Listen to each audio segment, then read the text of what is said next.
Man's inhumanity to man is a famous phrase coined long ago by the late poet Robert Burns, and it never has rung more true than it does this morning, as we learned that that jetliner that crashed in France, killing all 150 people on board, was deliberately crashed by the co-pilot, who locked the pilot out of the cockpit and wouldn't let him back in, and then quietly sat at the controls. Those who've listened to the recording say you could hear him breathe all the way to the point of impact, and in the background the pounding on the door by the pilot.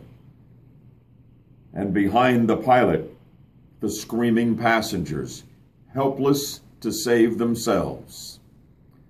They say the pilot is a German, 28 years old, Andreas Lubitz.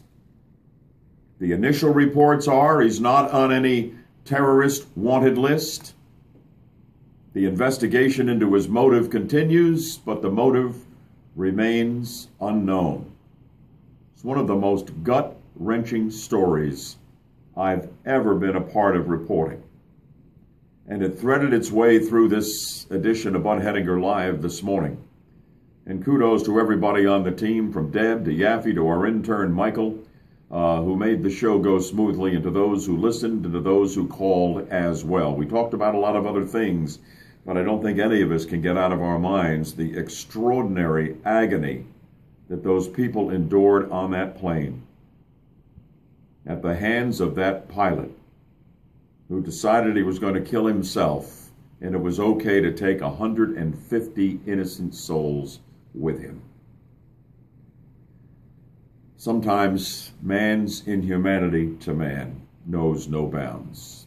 This would certainly be one of those times.